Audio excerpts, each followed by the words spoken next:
Hello students, energy conservation के chapter number 4 का आज हमारा लेक्चर नंबर 3 है।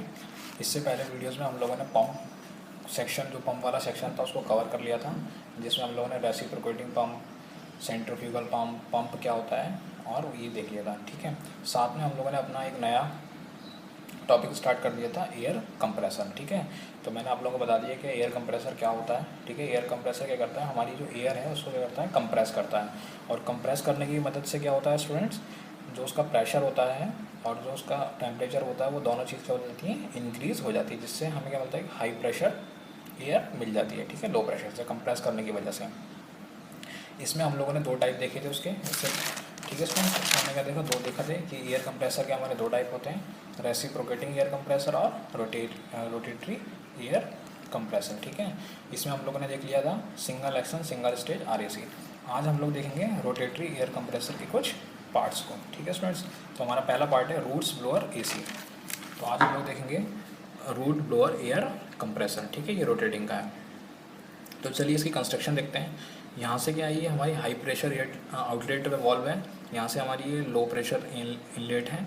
ठीक है, ये हमारे पास लोब्स लगे हुए हैं, ये केसिंग लगी हुई है। तो चलिए देखते हैं होता क्या है इसमें। ये जो केस ये लोब्स लगे हुए हैं स्टूडेंट्स, ये लोब्स जो होते हैं दोनों ही अपोजिट डायरेक्शन में रोटेट करते हैं। ये क्या करते हैं, दोनों अपोजिट डायरेक्शन में रोटेट करते हैं। तो जाहिर सी बात है, अब इसको भी हमें मूव कराने के लिए क्या चाहिए होगा, एक प्राइम मूवर चाहिए होगा। ठीक है, तो स्टूडेंट्स क्या करेगा, प्राइम मूवर क्या करेगा, इन लोब्स को रोटेट कराएगा। और ये लोब्स कैसे रोटेट करते हैं, अपोजिट डायरेक्शन में रोटेट करते हैं।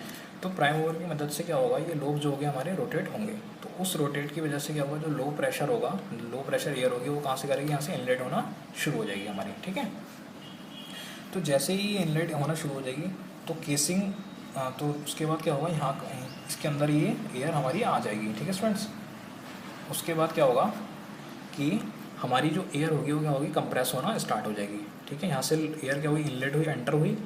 उसके बाद इन लूप्स की मदद से क्या हो जाएगा, और केसिंग की मदद से जो हमारे पास एयर है वो कंप्रेस होना स्टार्ट हो जाएगी। तो जैसे जैसे एयर कंप्रेस होगी उसका प्रेशर क्या होगा, बढ़ता रहेगा, क्योंकि कंप्रेशन की वजह से मैंने बताया था क्या होता है, कंप्रेस की वजह से प्रेशर क्या होता है हमारे पास, बढ़ जाता है, यानी कि हाई प्रेशर क्रिएट होने लगता है। तो हमारे क्या होता है, हाई प्रेशर क्रिएट होने लगेगा। फिर उसके बाद जैसे हाई प्रेशर क्रिएट होने लगेगा तो यहाँ से वॉल्व क्या होगी, ओपन हो जाएगी और हमें हाई प्रेशर एयर आउटलेट से मिल जाएगी। तो चलिए स्टूडेंट्स की वर्किंग देख लेते हैं। इस प्रकार के एयर कंप्रेसर में दो लोब्स लगे होते हैं। ठीक है, मैंने आपको बताया था इसमें कितने लगे हुए हैं, दो लोब्स लगे हुए हैं, जो एक दूसरे के विपरीत दिशा में घूमते हैं। जो क्या करते हैं, एक दूसरे की विपरीत दिशा में घूमते हैं। इसमें वायु का सक्शन, जो भी वायु का सक्शन वायुमंडल से किया जाता है। ठीक है, यानी कि जो भी एयर आ रही है वो कहाँ से आ रही है, हमारे पास एटमॉस्फेयर से हम लोग यहाँ से एयर को एंटर करा रहे हैं। ठीक है स्टूडेंट्स, लोब्स को प्राइम मूवर द्वारा घुमाया जाता है। अब ये जो लोब्स होते हैं इसको कैसे घुमाया जाएगा, एक प्राइम मूवर द्वारा घुमाया जाएगा, किसी मोटर के द्वारा घुमाया जाएगा, जिससे वायु कंप्रेसर के केसिंग में हाई प्रेशर पर जमा हो जाती है। तो अब जो एयर इसके अंदर एंटर हो गई है तो केसिंग की वजह से क्या होता है, उसका प्रेशर क्या हो जाएगा, एयर कंप्रेस होना शुरू हो जाएगी। कंप्रेस होने से क्या हो जाएगा स्टूडेंट्स, उसका प्रेशर बढ़ जाएगा।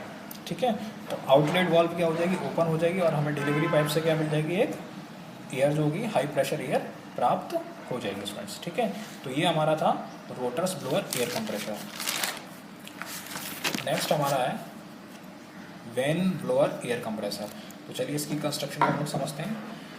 देखिए इसमें यहाँ से जो होगा, इस एंड से लो प्रेशर एयर इनलेट है, यहाँ से क्या होगा हमारे पास आउटलेट एयर प्रेशर है। ये हमारी क्या केसिंग है।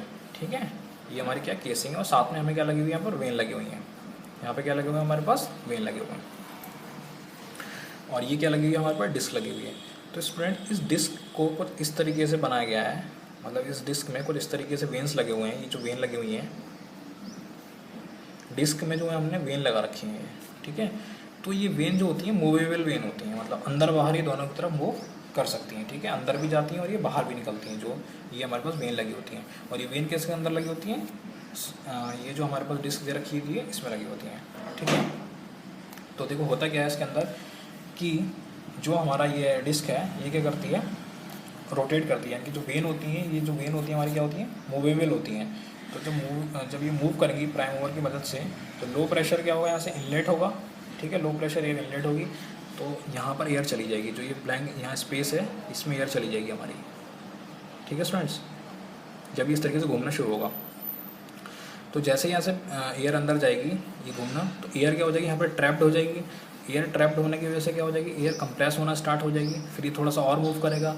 तो क्योंकि जो हमारे पास ये वेन्स ही मूवेबल हैं, यानी कि अंदर होंगी और उसके बाद क्या हो जाएंगी, बाहर हो जाएंगी। तो बाहर जैसे एक्सपेंड होंगी, प्रेशर क्या करेंगी, बढ़ाएंगी, उसकी वजह से हमें क्या मिल जाएगी, हाई प्रेशर एयर मिल जाएगी। तो चलिए पढ़ते हैं इसको। इस प्रकार के कंप्रेसर में डिस्क होता है जिसमें वेन स्लॉट कटे होते हैं। तो इसमें क्या होता है, इस प्रकार के कंप्रेसर में क्या होता है, एक डिस्क लगी होती है जिसमें हमारे क्या होते हैं, वेन्स होते हैं। ठीक है, इन्हीं वेन को, इसमें वेन को स्थापित किया जाता है, इनमें क्या करते हैं, वेन्स को लगाया जाता है, जो मैंने आप लोगों को ये बताया था।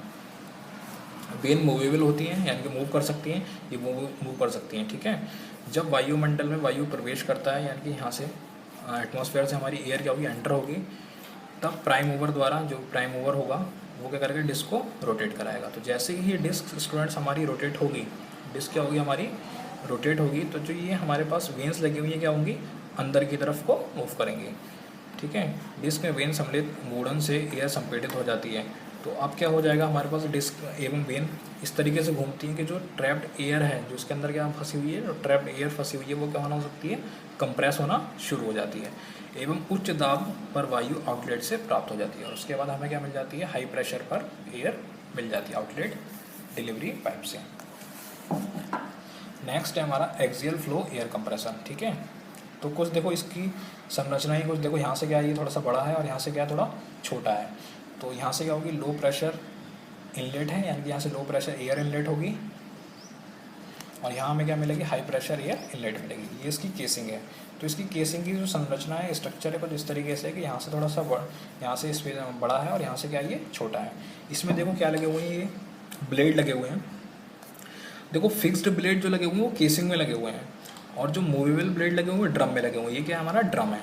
ठीक है, तो अब होगा क्या, एक्सियल फ्लो एयर कंप्रेसर में क्या होता है कि प्राइम मूवर, अब देखिए प्राइम मूवर तो हमें हर डिवाइस को रोटेट कराने के लिए चाहिए ही होता है, क्योंकि उसी से हमें क्या मिलती है, वो इलेक्ट्रिकल एनर्जी हमें देता है, जिसकी वजह से हमें मैकेनिकल एनर्जी मिलती है कि जो ड्रम होगा वो क्या करेगा, या कोई भी चीज़ होती है वो रोटेट करती है। तो एक्सियल फ्लो एयर कंप्रेसर में ड्रम होता है। तो मैंने आप लोगों को बता दिया, इसमें क्या होता है, एक ड्रम होता है जिसमें मूविंग ब्लेड लगे होते हैं। तो ड्रम में देखो क्या लगे हुए हैं, मूविंग ब्लेड लगे हुए हैं स्टूडेंट्स, तथा इस ड्रम को प्राइम मूवर द्वारा घुमाया जाता है। अब ये जो ड्रम है, इसको क्या करते हैं हम, प्राइम मूवर द्वारा इसको क्या करते हैं, घुमाते हैं। ठीक है, तथा केसिंग पर फिक्स ब्लेड लगे होते हैं। अब ये हमारी क्या है, केसिंग, इस पर क्या लगे हुए हैं, फिक्स ब्लेड लगे हुए हैं। तो जब प्राइम मूवर की सहायता से ड्रम को घुमाया जाता है, अब प्राइम मूवर से हमने क्या कर दिया, ड्रम को घुमाना शुरू हो गया, तो वायुमंडलीय दाब क्या होगी, यहाँ से अंदर जाएगी। ये देखो एयर क्या होगी, यहाँ से एंटर होना शुरू हो जाएगी। अब जैसे ही एयर हमारी एंटर होना शुरू होगी, तो केसिंग की मदद से क्या होगा, केसिंग की सहायता से सारी एयर क्या हो जाएगी, यहाँ पर स्टूडेंट्स एयर इकट्ठा होना शुरू हो जाएगी। ठीक है, ट्रैप्ड होना शुरू हो जाएगी। तो ट्रैप्ड होने से क्या हो जाएगा, केसिंग के स्ट्रक्चर की मदद से जो एयर का प्रेशर है, जो भी हमारे पास उसको उस पर होता है, कंप्रेशन होना स्टार्ट हो जाएगा। और कंप्रेशन होने की वजह से जो प्रेशर होगा वो क्या हो जाएगा, हमारा बढ़ना स्टार्ट हो जाएगा। तो एक साथ इकट्ठा होता है, और केसिंग की संरचना इस प्रकार होती है, एक साइड में खुला एवं एक साइड में सकरा होता है। यानी इस साइड में क्या होता है, वो थोड़ा सा खुला होता है, दूसरे साइड में क्या होता है,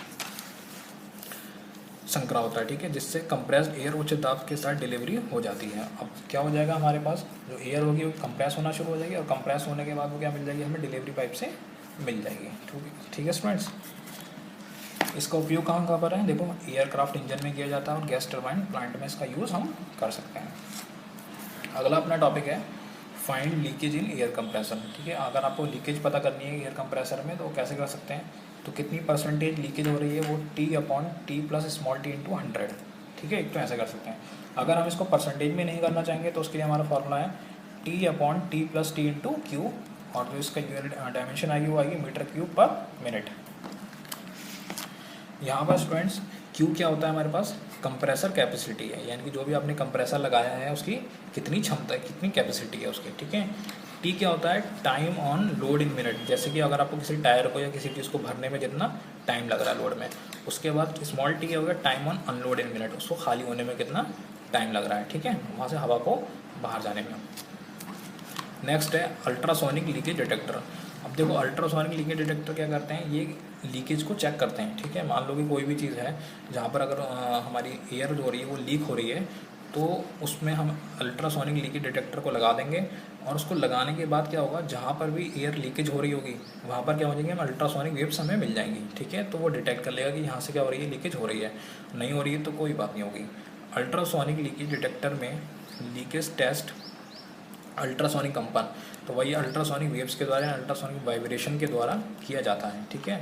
अल्ट्रासोनिक लीकेज डिटेक्टर किसके द्वारा किया जाता है, अल्ट्रासोनिक वेव्स के द्वारा किया जाता है, वाइब्रेशन के द्वारा किया जाता है। इसमें गैस को पाइप में प्रवाहित किया जाता है। इसमें क्या होता है, गैस को, एक गैस ली जाती है जो नाइट्रोजन गैस वगैरह होती है, उसको पाइप में प्रवाहित किया जाता है।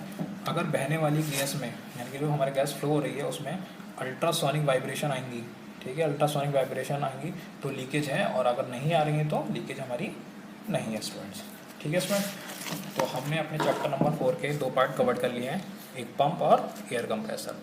अब इसका नेक्स्ट पार्ट है हमारा HVAC, ठीक है। HVAC पढ़ेंगे हम लोग, इसमें हीटिंग, वेंटिलेशन और एयर कंडीशनिंग के बारे में। Thank you students.